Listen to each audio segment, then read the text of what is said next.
Hello दोस्तों, आप सब कैसे हो? बढ़िया होंगे, मस्त होंगे, अपनी तैयारी में लगे हुए होंगे। तो आज का जो मेरा टॉपिक रहने वाला है, आप देख पा रहे हो यहाँ पे चुंबकीय द्विध्रुव छल चुंबक के कारण चुंबकीय क्षेत्र की तीव्रता, वो भी हम निरक्षीय स्थिति पे करने वाले हैं। इसके पहले मैंने अच्छी स्थिति पे डेरिवेशन को मैंने कराया है। अगर आप लोग उस वीडियो को नहीं देखे हैं तो देख जरूर लिया करिए, ठीक है दोस्तों। और हाँ, जो मैं ऐसे डेरिवेशन लेके आ रहा हूँ जो आपके पेपर के लिए बहुत ही इंपॉर्टेंट है, ऐसे डेरिवेशन पेपर में आ सकते हैं, तो इस सेशन को पूरा देखा करिए ताकि आपका जो भी डाउट हो वो क्लियर हो जाए और आप भी अच्छा नंबर पा सकूं, ठीक है। क्योंकि फिजिक्स का डाउट आप लोगों को बहुत रहता है, तो इसलिए मैं रेगुलर आप लोगों के लिए 7 बजे शाम को मैं वीडियो अपलोड कर देता हूं। तो इस वीडियो को जरूर देखा करिए और दोस्तों के साथ अपने ज्यादा से ज्यादा शेयर किया करिए ताकि हम लोगों को भी सपोर्ट मिल सके और हम लोग भी लगातार आप लोगों के लिए मेहनत करते रहे। तो चलिए दोस्तों, हम अपने सेशन को स्टार्ट करते हैं। और हाँ दोस्तों, सेशन कैसा लगेगा अंत में आप एक कमेंट बॉक्स में कमेंट कर दिया करिए, ठीक है दोस्तों। चलिए हम अपने सेशन को स्टार्ट करते हैं। यहाँ पे आप देख पा रहे हो चुंबकीय द्विध्रुव चुंबक के कारण चुंबकीय क्षेत्र की तीव्रता। अब देखो यहाँ पे निरक्षीय स्थिति में है, मैंने फिगर को पहले बना के रखा हुआ है और यहाँ पे आप देखो कि इस फिगर के बारे में लिख दिया है ताकि आपको कोई दिक्कत ना हो और अच्छे से नोट भी कर लो कॉपी में, ठीक है। अब देखिए यहाँ पे मैं इस फिगर के बारे में बताऊंगा जो यहाँ पे मैंने लिख दिया है, ठीक है। देखो निरक्षीय स्थिति में हम करेंगे, इसका मतलब देखो ये अगर ये ऐसे मैं यहाँ पे एक चुंबक रख दूं, एक छल चुंबक यहाँ पे, इसका साउथ हिस्सा हो गया और ये क्या हो गया, नॉर्थ वाला हिस्सा हो गया, ठीक है। अब देखो इसके बीच में मैंने क्या मान लिया, एक मध्य बिंदु पे ओ बिंदु मान लिया, ठीक है। ओ बिंदु मानने से हमको क्या मिल जाएगा, हम इस मध्य बिंदु से चाहे इस तरफ और चाहे इस तरफ हम क्या कर सकते हैं, निरक्षीय स्थिति में हम क्या निकाल सकते हैं कि तीव्रता आसानी से निकाल सकते हैं। अगर आप इस दिशा में जाओगे, इस दिशा में ऐसे जाओगे तो अच्छी स्थिति बन जाता है। हम लोगों को निरक्षीय स्थिति पे ज्ञात करना है, मतलब आप इस पे भी निकाल सकते हो, आप इस पॉइंट पे भी निकाल सकते हो आसानी से। अब देखिए कैसे मैं निकालता हूं, आप लोगों को एकदम अच्छे तरीके से समझ में आ जाएगा। देखिए दोस्तों, हम क्या कर देते हैं, ऐसे से लेकर के यहाँ n तक के बीच की दूरी हम 2l मानते हैं, क्योंकि ये द्विध्रुव है, द्विध्रुव में दो पोल होते हैं, दो ध्रुव होते हैं, तो इन दोनों के बीच की दूरी मैंने 2l मान रखा है, मान लिया यहाँ पे। अब देखो अगर यहाँ पे मैं मध्यबिंदु मान रहा हूं, तो इसके और इसके बीच की दूरी कितनी हो सकती है, स्मॉल l हो जाएगा, क्योंकि बराबर हिस्सों में बट जाएगा। यहां भी कितना हो जाएगा, यहाँ पे स्मॉल l, समझ में आ गया। अब देखो इस बिंदु से एक बिंदु मैं यहाँ पे मान लेता हूं P, इन दोनों के बीच की दूरी में मान लेता हूं यहाँ पे r, मैंने r मान रख दिया, ठीक है, कोई समस्या नहीं यहाँ पे, ठीक है। अब क्या करेंगे, इस बिंदु से P से इस S तक को मिला देंगे, फिर P से लेकर के N तक मिला दिए।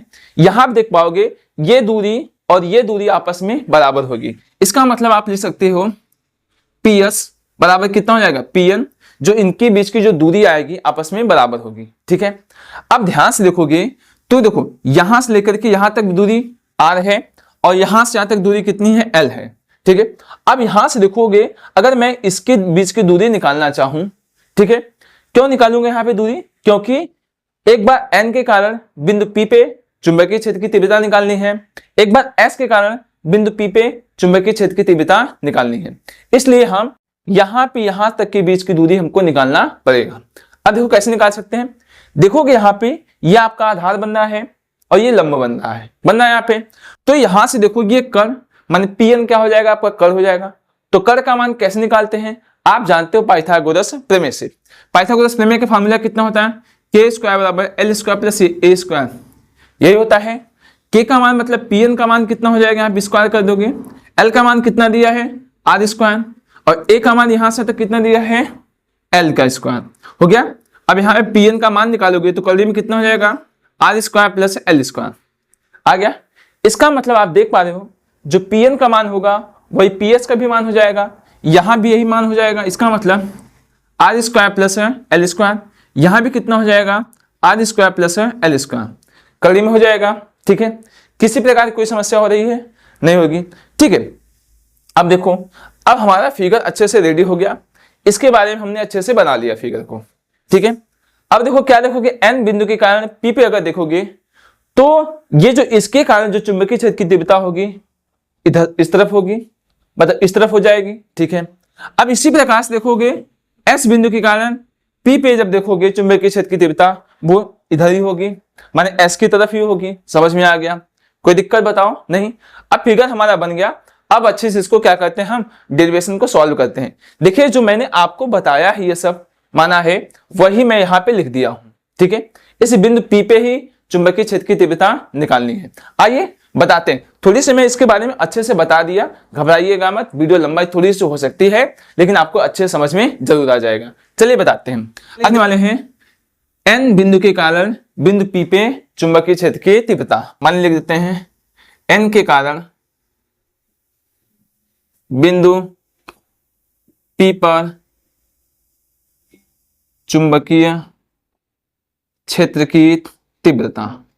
ठीक है, आइए कैसे हो जाएगा। यहाँ पे आप देख पाओगे क्या होता है चुंबकीय क्षेत्र की तीव्रता का फार्मूला। अगर आप नहीं जानते, अच्छी स्थिति वाला जरूर देख लीजिएगा, आपको समझ में आ जाएगा। देखिए होता है μ0 अपान 4 पाई स्मॉल m अपान r स्क्वायर। कितना होता है इसको मैं मान लेता हूँ r1 स्क्वायर, कोई दिक्कत नहीं।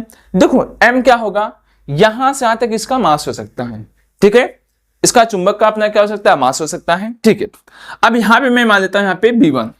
इसके कारण अगर इस पे देखूंगा मैं b1 मान लिया। ठीक है, अब आप देख पाओगे यहाँ पे अगर मैं ऐसे कर दूं μ0 अपान 4 पाई हो जाएगा और m हो गया r1 का मान, मैं यहां से लेकर यहां तक इसको r1 मान लूं तो कितना हो जाएगा, देखो r square plus l square और भी कितना हो जाएगा, होगा होल स्क्वायर हो जाएगा। हो गया यहाँ पे। अब आ जाओ, देखो b1 बराबर μ0 अपान 4 पाई हो जाएगा, m अपान ये क्या हो जाएगा, कर्ली हट जाएगा। जब कर्ली हट जाएगा तो r स्क्वायर प्लस कितना हो जाएगा, l स्क्वायर। कोई दिक्कत नहीं। आ जाओ समीकरण कितना मान लेते हैं, 1। ठीक है, आ रहा समझ में आएगा आपको। अब देखिए दोस्तों यहाँ पे देखोगे, अब उसी प्रकार से S के कारण बिंदु P पे चुंबकीय क्षेत्र की तीव्रता निकालेंगे। चलिए लिख दीजिए S के कारण बिंदु P पर चुंबकीय क्षेत्र की तीव्रता। ठीक है, अब देखो यहां पे आप निकाल पाओगे इस पे। चलो वही फार्मूला, इसको मैं मानता हूं B2। ध्यान रखिएगा इसके कारण देखोगे इस पे, ठीक है, ये इसी दिशा में आ जाएगा। समझ में आ गया। देखो यहाँ पे जो पॉइंट मानते हैं हम इसको प्लस में मानते हैं तो माइनस की तरफ इधर आ जाएगा और इससे क्या होगा, प्लस होगा तो दूर हट जाता है। ठीक है, अब आ जाओ कितना होगा, μ0 अपान 4 पाई हो जाएगा। अब देखो यहाँ पे क्या होगा, m अपान r2 का स्क्वायर। मैंने यहां से तक के बीच की दूरी को r2 मान लिया है। ठीक है, अब आ जाओ कितना हो जाएगा, b2 बराबर μ0 अपान 4 पाई m। अच्छा यहाँ पे देख पा रहे हो, यहाँ पे r2 का जो मान आएगा यही होगा, दूरी तो यही है। ठीक है, चलिए लिख देते हैं दूरी r square plus l square का कितना हो जाएगा, होल स्क्वायर। ये हो जाएगा, ये पूरे पे कर दिया रहता है ऐसे।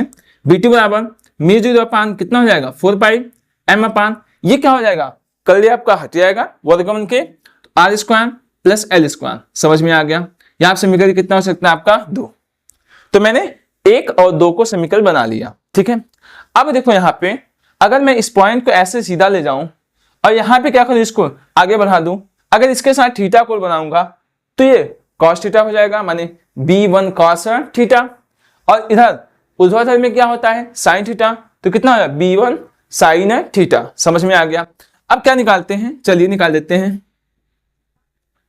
बिंदु P पर नेट चुंबकीय क्षेत्र कैसे निकालेंगे, देखिए ध्यान से, आप ध्यान से देख पाओगे तो B बराबर b1 cos theta plus b2 cos theta. समझ में आ गया, कोई दिक्कत नहीं ना। चलिए हम क्या करते हैं, यहाँ पे आ नहीं सकता एडजस्ट, तो मैं क्या करूंगा, इसको मिटा करके यहाँ पे आपको अच्छी तरीके से समझाऊंगा। अच्छा समझ में आ रहा है ना, आएगा आपको। इस पर इस सेशन पे बने रहिए, बेहतरीन तरीके से आपको समझ में जरूर आएगा दोस्तों। ठीक है, तो चलिए हम यहाँ पे इसको मिटा के बताते हैं आपको। ठीक है, यहाँ पे मैं इस समीकरण को यहाँ पे लिख देता हूं ताकि आपको अच्छे तरीके से समझ में आ जाए। देखिए b बराबर है b1 cos theta plus b2 cos theta, यही ना है। आ जाओ लिख देते हैं। तो b बराबर कितना हो जाएगा, इसका मान निकाले थे हम लोग, इतना था, m अपान कितना था, r square plus l square. ये cos थीटा है तो cos थीटा ऐसे लिख देंगे। ठीक है, कोई दिक्कत नहीं ना, नहीं होनी चाहिए। आ जाओ प्लस कितना हो जाएगा, μ0 अपान 4 पाई और कितना स्मॉल अपान r स्क्वायर प्लस है l स्क्वायर। ये तो मान था इसका b2 का भी, और यहाँ कितना है cos थीटा है तो cos थीटा ऐसे लिख देंगे। ठीक है, समझ में आ रहा है। ठीक है, आइए अब देखो ध्यान से, ये दोनों सेम सेम है, इन दोनों को हम क्या कर सकते हैं, एक और कितना कितना हो जाएगा आपका, 2। आइए लिख देते हैं μ0 upon 4 pi 2m upon R square plus L square, ये होगा। अब यहाँ कितना है कॉस थीटा। अब देखो कॉस थीटा का मान आप कैसे निकालोगे, अगर यहां से देख पाओगे कॉस थीटा का मान ऐसे निकालना चाहें तो कितना होता है, हम जानते हैं। देखो ऐसे कॉस थीटा बराबर आधार बटे कितना होता है कर। आप आधार देख पाओगे तो कितना है एल है, आ जाओ एल हो गया, और कर का मान कितना है यही है, लिखे दो यहाँ पे आर स्क्वायर प्लस है एल स्क्वायर। कोई दिक्कत समस्या नहीं ना, ठीक है। आइए अब इस चीज का मान यहाँ पे उठा के रख देते हैं। चलिए रख देते हैं यहाँ पे बीज upon 4 pi 2m upon R square plus है एल स्क्वायर, ये नहीं होगा। कॉस थीटा की जगह क्या लिखेंगे हम, ये लिख सकते हैं। चलिए लिख देते हैं एल अपान कितना हो जाएगा रूट में आर स्क्वायर प्लस है एल स्क्वायर, हो गया। कोई दिक्कत समस्या नहीं ना, ठीक है।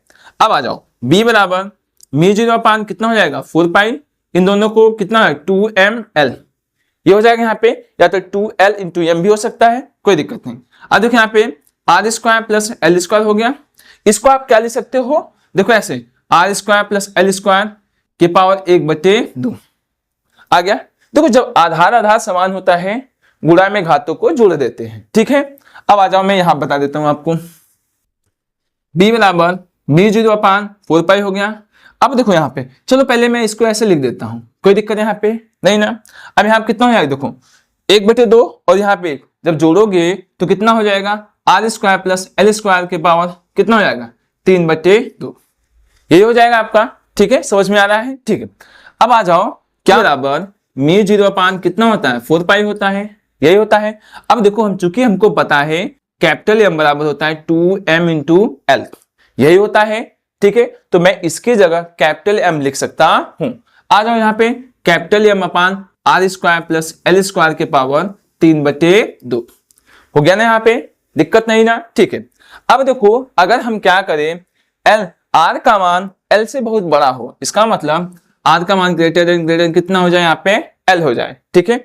तो कितना हो जाएगा यहाँ पे, तो ये 9 के बराबर हो जाए अर्थात 0 की तरफ बढ़ जाएगा। आ जाओ तो b बराबर म्यू 0 अपान 4 पाई हो गया यहाँ पे कैपिटल एम अपान कितना आर स्क्वायर की पावर 3/2 आ गया। समझ में 2 से 2 क्या हो जाएगा कैंसिल, ठीक है। मैं इसको भी मिटा देता हूं आप लोगों को ताकि समझ में आ जाए।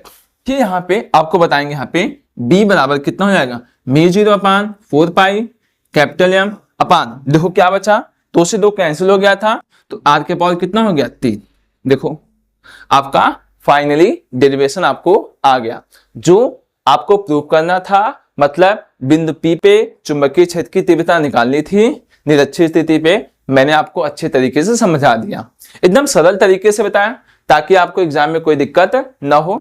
एक बार रिवीजन करोगे अच्छे से समझ में आपको आ जाएगा, ठीक है। एकदम अच्छे तरीके से आपको बता दिया, एकदम सरल तरीके से, ताकि आपको कोई दिक्कत ना हो।